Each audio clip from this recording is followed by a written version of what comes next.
So we just got out of the Ant-Man and the Wasp Quantumania, and it was one of those movies, seemingly like a lot of Marvel movies for me. I constantly have questions throughout the movie, and I don't know if it's just riddled with plot holes or contrivances, or if I'm not understanding the world enough to understand that these are not issues with the movie. So I never know how good it actually is from a screenwriting perspective sometimes. But there was way too many instances in this movie that I felt like something was just not answered or thoroughly explored enough to make total sense. And in the first half of the movie, it doesn't happen as often, and seems to happen a lot more in the second half. I was thinking that some of the comedy actually landed pretty good for for a Marvel movie. Most of the time, I think the comedy tries to really outstay its welcome and is not very good to begin with. But there's some good solid laughs in this, and some actual comedy that advances some characters. So that's always nice to see.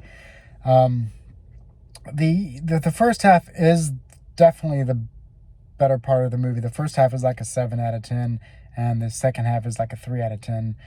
And so I'm actually kind of in agreement, I guess, maybe with Rotten Tomatoes, since that was like a 53%. I'm right halfway. I'm 5 out of 10, somewhere right around there.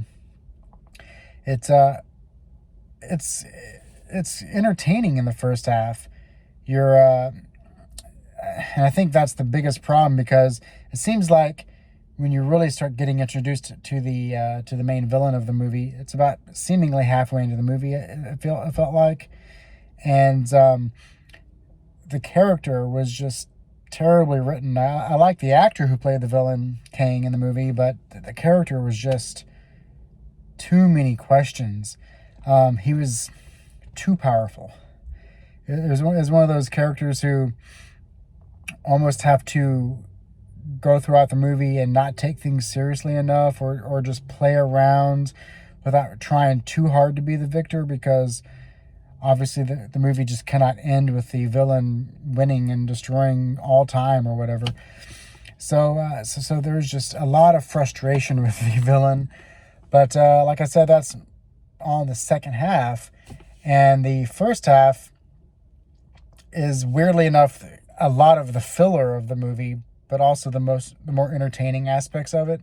Overall, I thought it was enjoyable enough. You start feeling the length, even though it's not that long. You start feeling it in the last half of the movie. I would say at least 20 minutes could have been cut out, but the only stuff that could have been really cut out would have been some of the best 20 minutes of the movie. I think people are definitely going to be split on this movie. The theater I was with, the audience, even though it was 90% full of people, it was very quiet. You heard a couple chuckles here and there throughout the movie with the comedy bits, but other than that, everyone was quiet. At the very end of the movie, everyone was still quiet and not really talking amongst themselves much about what was going on in the movie, if they liked it or not. So I'd love to see some comments from anyone who has seen the movie, exactly what they thought about it, or if they had any of the same questions that I had. It's kind of hard to talk about things I had questions about without spoiling the movie, which I'm not going to do, but I would definitely like to see a conversation in the comments.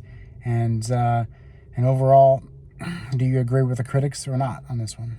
I'm pretty much in agreement as far as overall score and recommendation, I do believe. But it was pretty good. Not bad. So until the next video, have a good day.